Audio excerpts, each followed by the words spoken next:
Welcome back to 40-Minute Mentor. For this week's bite-sized mentorship and to commemorate World Cancer Day, we're diving back into the archives to hear from one of my all-time favourite guests.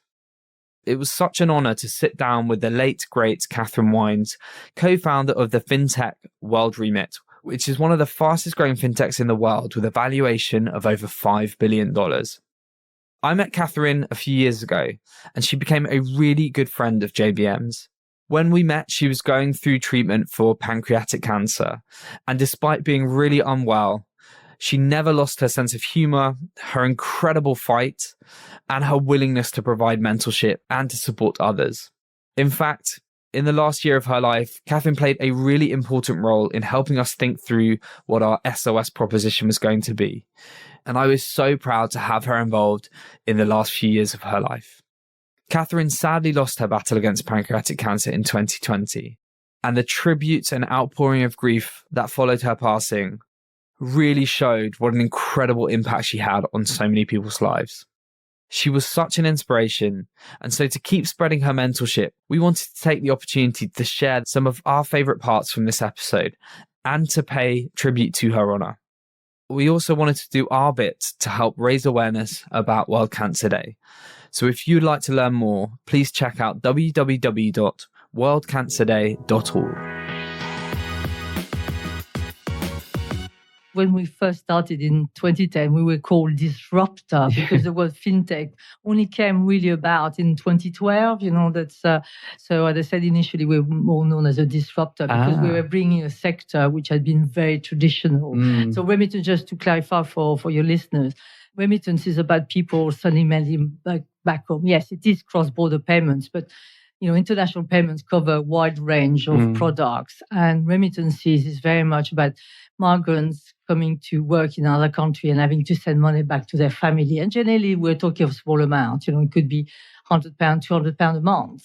And that banks do not really cover that because it's very expensive to send. And obviously, when we're looking at the receiving side, the people receiving the money, often they don't have a bank account, so they have to receive cash. So it's a sector which has been, dominated by a couple of players, and mainly the main one that most people know is Western Union for many years, but has been very traditional. It was what is called cash to cash. You had to go to an agent, a shop, generally convenience stores or this type of stores, take some cash, fill a form, and then at the other end, the person would receive cash, would have again to go to a branch and receive cash. So very time-consuming, and if you can think of the process itself, quite expensive because you have a lot of parties involved. There was a McKinsey research done last year which shows that migrants contribute more than 10% of the global GDP, although they are only 3.4% of the global population. So when you put that into perspective, and especially in the last 2 or 3 years where, the kind of a message around migration has been pretty negative, I think when you start putting those statistics into people's mind, and I often say when I quote those statistics to people, I can see the shock on their face. And they realize, so for us, remittances is so important. And it's very much, has driven us to do this business. Yes, we are a commercial business. We have VCs who have invested, and therefore they expect a return. But that doesn't stop you to have a mission. There's a huge social impact there, isn't there? I know you've spoken about this in the public domain. Get your advice for anyone that's listening who may be a woman. And I guess the diversity and inclusion agenda is bigger than this, but I particularly wanted your thoughts on this. Anyone that's looking to maybe make a move at the moment or excel or even break into FinTech, what is your advice to somebody that's listening to this and who will be no doubt very inspired by your story? I think, the definitely is changing, and certainly, being based in London, we're very lucky. I can see, to all the meetings I go, even over the last few years, how the balance is changing. So that's very positive, but we're still a long way because I do speak to, new businesses, and I'm saying a number of times, I say, there's a bit of a lack of diversity here, when I'm faced with 3 white males. But it's important to call it out, isn't it? But I do, and they all start fidgeting on their chairs and start to say, oh yes, but we are recruiting there. So don't doubt this. But I think there's,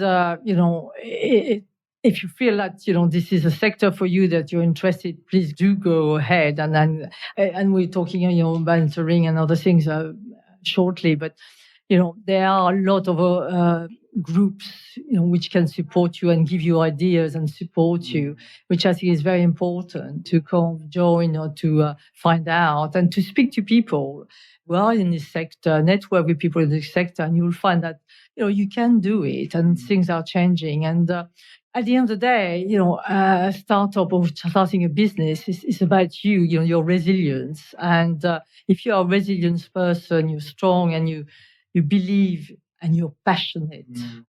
In 2018, you were diagnosed with stage 3 pancreatic cancer. And I know you've been very open about this.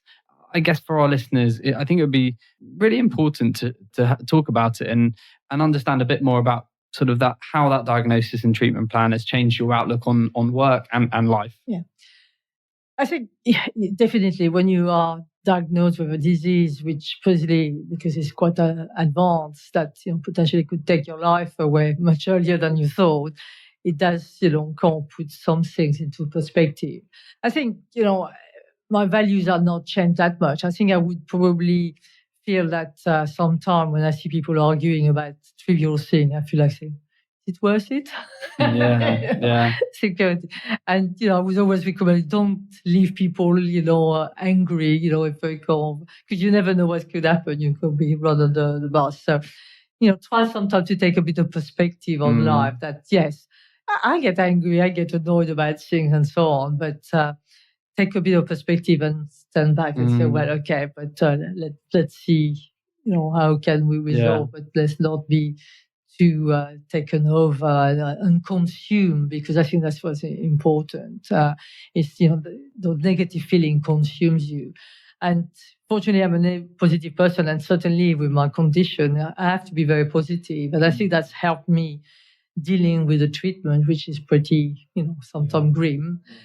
But I think that has helped me a lot. It won't cure me, because being positive won't cure you, but it will kind of help you through the condition. And I'm hoping that, I'll manage it through. So I think, yes, it changed a little bit of perspective. And obviously, you enjoy things, more simple things, The sun on your face feels wonderful some days. Things you take for granted. Is there, just meeting friends, having a good laugh, and you come there. So, and actually, maybe that's what, sometime in our very fast-moving, demanding, stressful life, we should take a little bit more time of that just to think of those simple things. And maybe we might not feel quite as stressed as we do. But I think, the HR function has got a big role to play to kind of, be aware at, what people, and I think it's back communication, so managers should maybe give a bit of training, but also it's back, back to be people, human. And I said, if you got an employee who is not, and you say, well, do you want me to talk about it? Do you want, are you okay to talk to your colleagues about it? What adjustment do you think you need to kind of, because, at the end of the day, for a business, losing someone for 6 months is, it's not good. And if for that person, it won't be good either, because they'll feel down and depressed and lonely.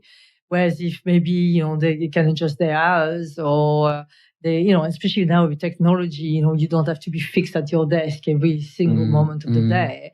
You find that, people will react, positively, and then also, will contribute as much, and maybe even more. And other employees, because they see that you are prepared to help, will, they will be also be much more positive and much more kind of willing to do more, because they appreciate what you've done.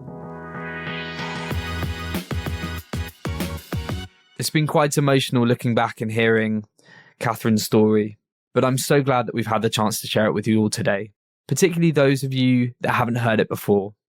I really hope that Catherine has inspired you today, and that you'll check out worldcancerday.org to see how you can do your bit to help us in the fight against cancer. Catherine was an incredible mentor to me and to many others, and I really hope that her bravery and resilience can be of comfort to anybody else that might be going through the same battle that she went through right now. If there's anything that I or any of JBM can do to help, please feel free to get in touch at info@jbmc.co.uk. And I look forward to seeing you again next Wednesday for our very first full-length episode of this series. It's a great one, so please make sure you tune in. See you then.